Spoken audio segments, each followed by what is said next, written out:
ውድ ዩቲዩብ ተመልካቾቼ እንዴት ናችሁ? እኔ በጣም ደህና ነኝ።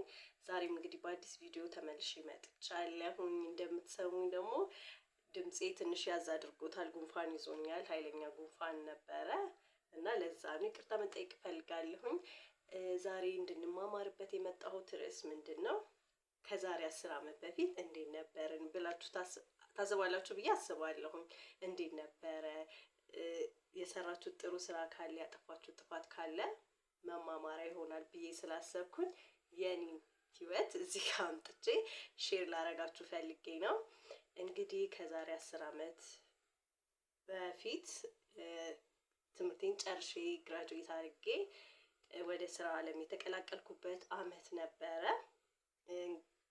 ትምህርት ላይ ደስ ይላል። በጣም ደስ የሚሉ ጓደኞች ሃይ ስኩል ላይም ኤሌመንተሪ ላይም ዩኒቨርሲቲ ላይም ጥሩ ጥሩ ጓደኞችን የሆነ ደስ የሚል ቫይቦችን አሳልፌ ነው የመጣሁት እና ስራ ስቀጠር እንደ አጋጣሚ እንደ እድል ደግሞ ሆኖ እኔ ስራ አላጣሁኝም። ወዲያው በቃ ሳምንት ነው የተቀመጥኩት። ጎንደር ዩኒቨርሲቲ ነበር የተማርኩት። ከዛ ተመርቄ መጥቼ እቺ ሳምንቷም ይሄ የግራጁዌሽን ቤተሰብ የሚያዘጋጀው ግርግር ምናምን አለ በሱ ነው እንጂ በቃ ቶሎ ነው ስራ ያገኘሁት። እንዳልኳችሁ ሳምንት ነው ቤት የተቀመጥኩት እና አብረውን ከሚሰሩ የስራ ባልደረቦቻችን ጋር ያለን ግንኙነት ምን ይመስላል? እኔ ስለተሸወድኩበት ማለት ነው። እኔ በባህሪ በተቻለኝ አቅም ሰው ላይ ላለመድረስ ነው የምሞክረውና በጣም ሰው ቶሎ አልግባባም። ከተግባባው ግን በጣም ነው የምቀርበውና ሁሉም ሰው በቃ እኔ እየሳቀልኝ ሰው ሁላ የሚወደኝ ምናምን አይነት ነገር ነበር የሚመስለኝ። ልጅነትም ነው ኢቭን ትልቅ አሁን ራሱ ትልቆኝ ከጥቂት ጊዜ በፊት ነው ሰው ዝም ብሎ እንደሚጠላ የሚያወቅኩት ማለት ነው። እና ለሰው ጥሩ ከሆንኩኝ ከሳቁልኝ አሁን ካሉልኝ በቃ ይወዱኛል ማለት ነው ብዬ ነው የማስበው። እና እኔም በጣም ነው የምወደው ሰውን እና ያ በጣም ትክክል ያልሆነ ነገር ነው። ምክንያቱም ሜቢ ስራ ላይ አላቅም ይሄ ኮምፒቲሽን ስላለ ይሁን ምን ይሁን አላቅም ብቻ የሆነ ጠልፎ የመጣል ምናምን አይነት እንትኖች አያለሁኝ። አሁን ኢቭን አሁን ቁጭ ብዬ ሳስበው እንዲህ ግን ምን ሆኖ ነው ምናምን እላለሁኝ። አሁን ያው ቤት ውስጥ ቁጭ ብዬ ነው ልጆቼን የማሳድገው እና ያንን ለማሰብ ጊዜ አለኝ እና ሳስበው ይገርመኛል። እና ምን ለማለት ነው የፈለኩት የስራ ባልደረቦቻችሁ ጓደኞቻችሁ አይደሉም። ስራ ላይ ስራችሁንና ስራችሁን ብቻ ሰርታችሁ መለያየት ነው እንጂ ሌላ አይነት ፐርሰናል ላይፋችሁን ሼር ማድረግ የሆነ ኦፕን መሆን አያስፈልግም። በቃ ስራና ስራ ነው የሚያገናኛችሁ። ምክንያቱም እኔ በጣም በሃርድ ዌይ ነው የተማርኩት ይሄንን ነገር ማለት ነው። ኢቭን እስከ ቅርብ ጊዜ ድረስ ማለት ነው። ቅርብ ጊዜ ማለት መጨረሻ የምሰራበት መስሪያ ቤት ኢቭን በጣም በቃ የሚገራርም አይነት ባህሪ ያላቸው ሰዎች ስለገጠሙኝ ማለት ነው። ሶ ከኔ የተማርኩትን ህይወት ሼር ሳረጋችሁ አብሯችሁ የሚሰሯችሁ ሰዎች ኦፕን አትሆኑላቸው። ስራችሁን ሰርታችሁ ወደ የቤታችሁ ተመለሱ እንጂ ይሄ አብሮ መቃለድ በቃ ስራና ስራ ብቻ ነው ሊያገናኙችሁ የሚገባው። በመጀመሪያ ደረጃ እሱ እንድታውቁ ፈልጋለሁ። በሁለተኛ ደረጃ ደግሞ እንዳልኳችሁ ተመርቄ መጥቼ ስራ ያስኩኝ። በአመቱ ሌላ ትምህርት መማር ጀመርኩኝ ማኔጅመንት ማለት ነው። እና አሁን ላይ ሳስበው እንደ ሴት እንደ እናት ልጅ ሲወለድ እኔ የማስበው ልጅ ስወልድ ቁጭ ብዬ ልጆቼን ማሳደግ አለብኝ። ግን ቁጭ ብዬ ልጆቼን ሳሳድግ ሌላ ኢንካም ሶርስ ሊኖር ይገባል። ያንን ደግሞ ማድረግ የምንችለው አጫጭር ኮርሶችን በመውሰድ ስኪሎች ሊኖሩን ይገባል ብዬ አስባለሁ። እኔ አሁን ማኔጅመንት ከመማር ይልቅ ሌላ ነገር ኬክ መጋገር ሊሆን ይችላል፣ ስፌት ሊሆን ይችላል፣ የሆነ ሃንድ የሆኑ ነገሮች አሉ። የሆነ ምንድነው ምን ሞያ የእጅ ሞያ አይነት ነገር መማር ያስፈልጋል ነው። አሁን ላይ ነው እሱ ነገር እንትን ያለልኝ የተገለጸልኝ እና ሜካፕ ሊሆን ይችላል።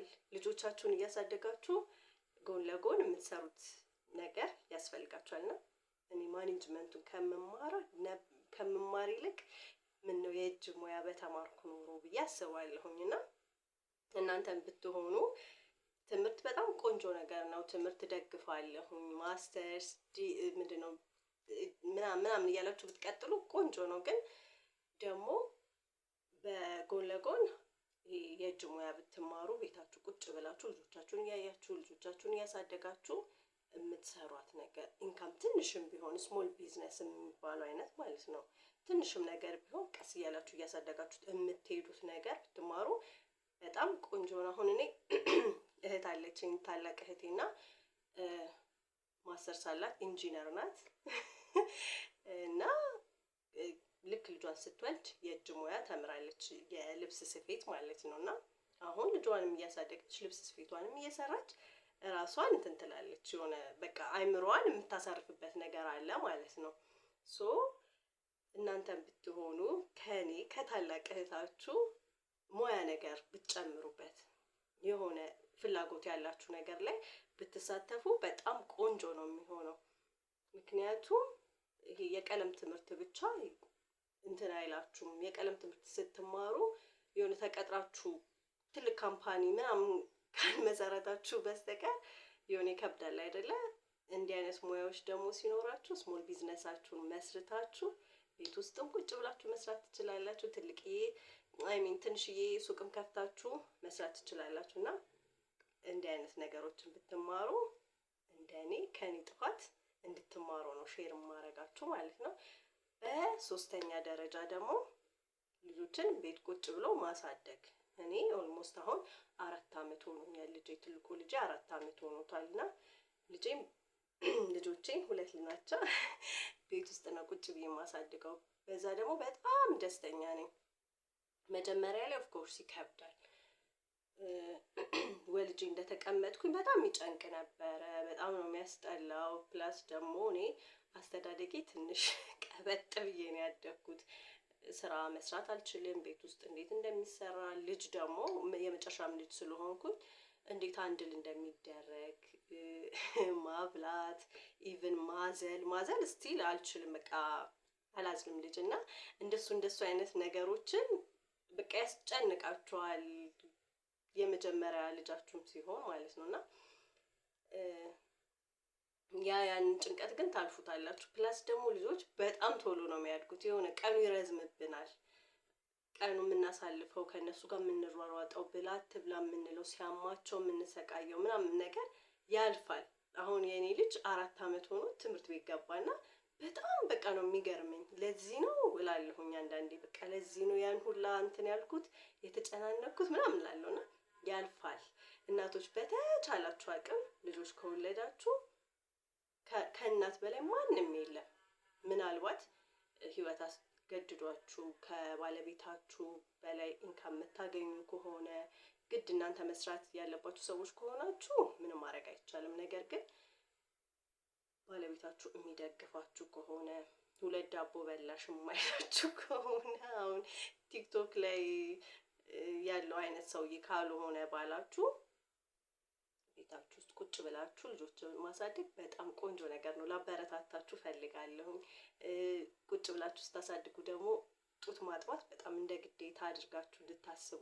ጡት የለኝም ምናምን ማለት ጡት የለኝም ጡቴ ወተት አይዝም ምናምን ከምትሉ ሞክሩ። የቻላችሁትን ያህል ሙከራ አድርጉ። ልጆቻችሁን አጥቡ። ልጆቻችሁን ቤት ውስጥ ቁጭ ብላችሁ አሳድጉ። ቶሎ ነው የሚያድጉት ልጆች።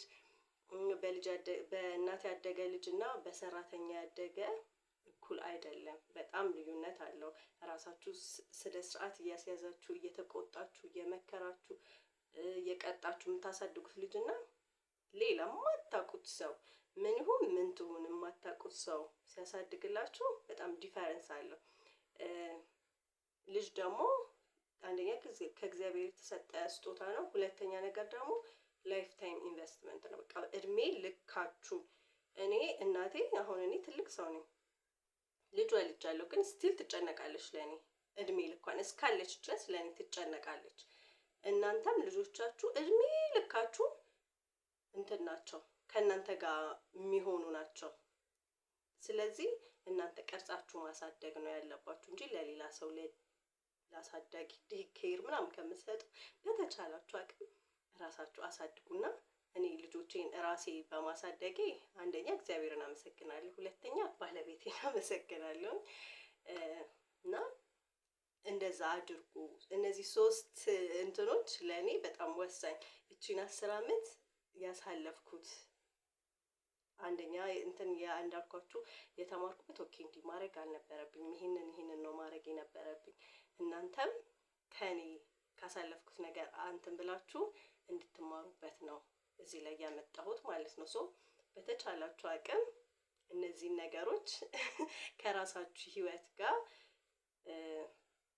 ኮኔክት ማለት ምንድነው ከራሳችሁ ህይወት ጋር አመዛዝናችሁ ከኔ ስህተት እንድትማሩ ከኔ እንትን ደግሞ ከኔ ጥንካሬ እንድትማሩ ብዬ ነው እዚህ ጋር ያመጣሁላችሁ። ስለምታዳምጡ በጣም ነው የማመሰግነው። ላይክ፣ ሼር፣ ሰብስክራይብ በማድረግ ቤተሰቡን አበረታቱኝ። አመሰግናለሁ። ባይ ባይ።